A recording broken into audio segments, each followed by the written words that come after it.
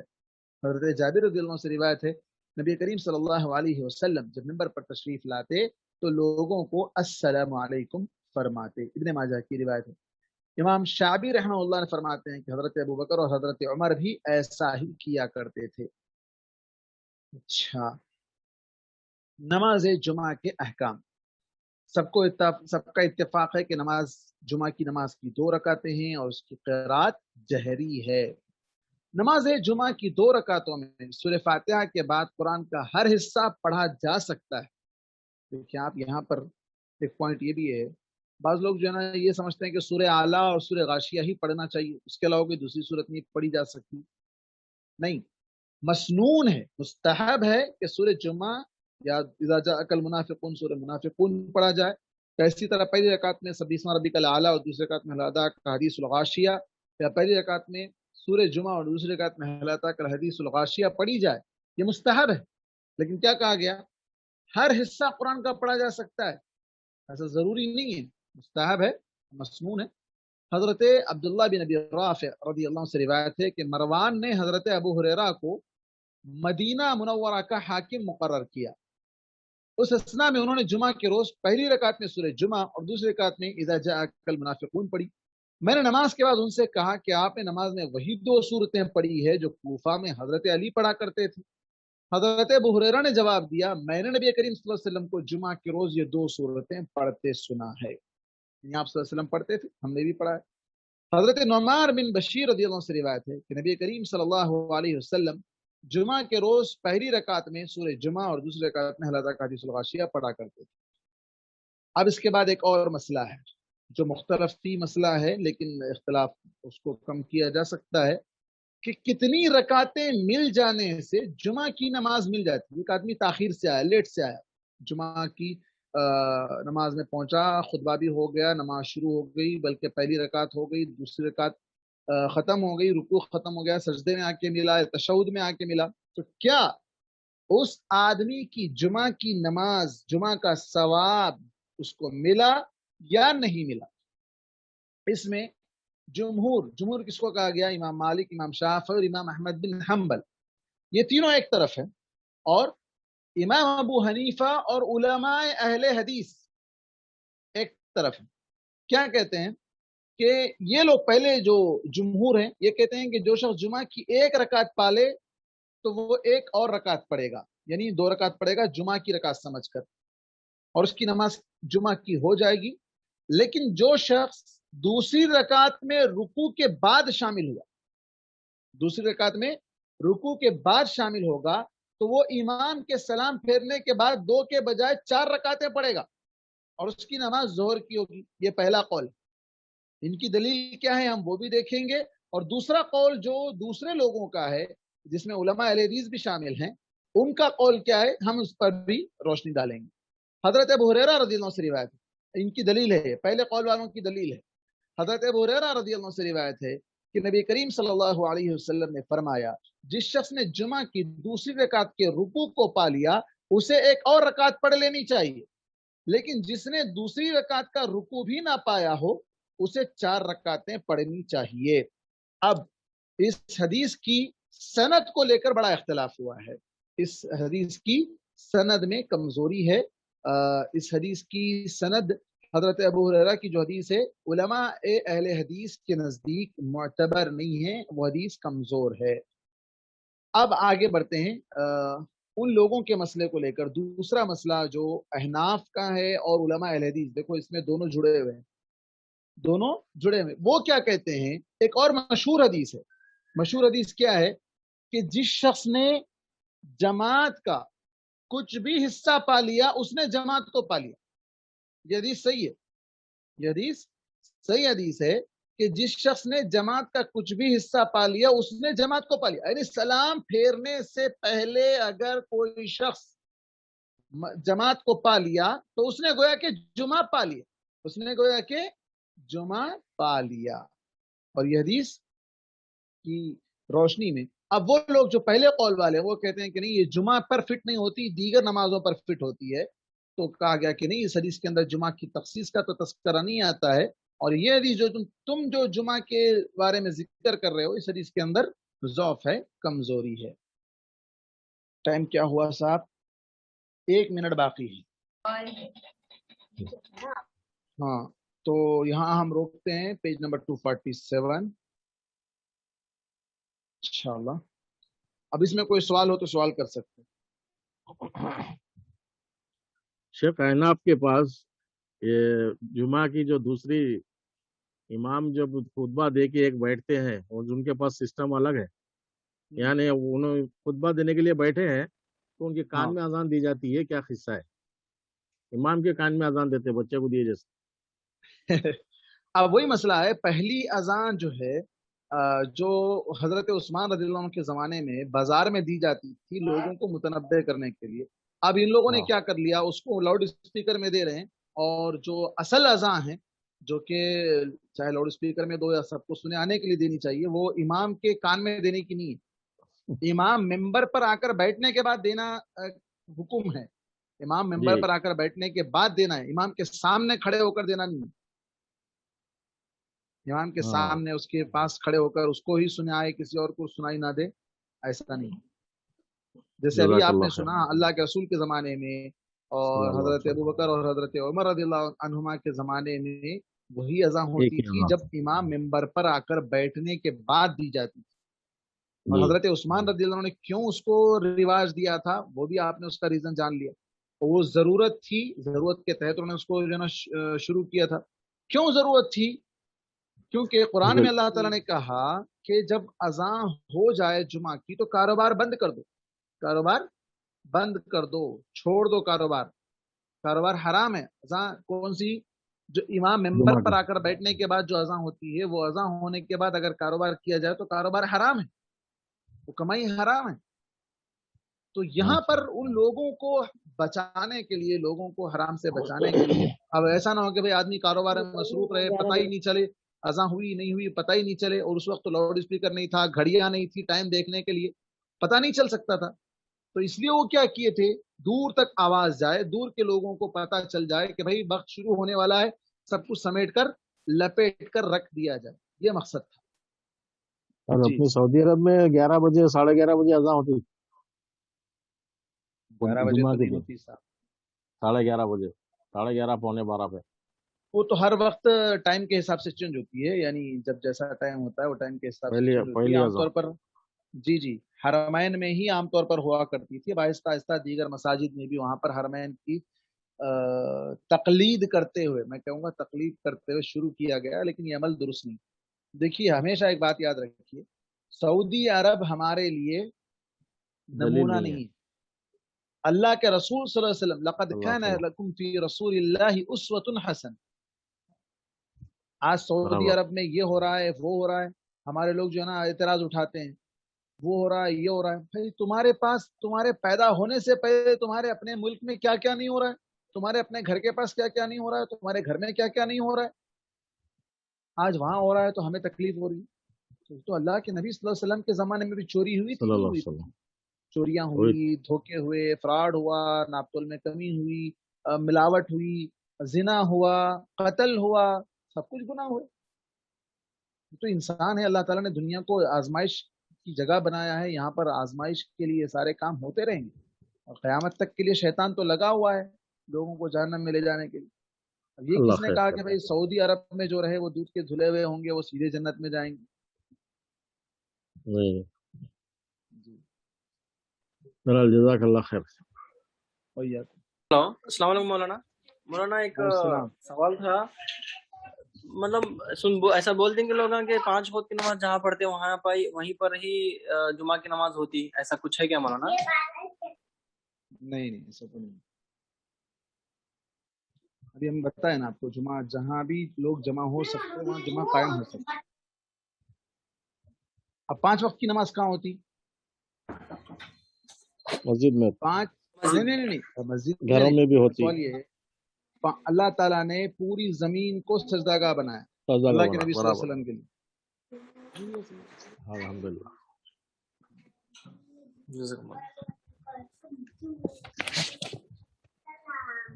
اور کوئی سوال؟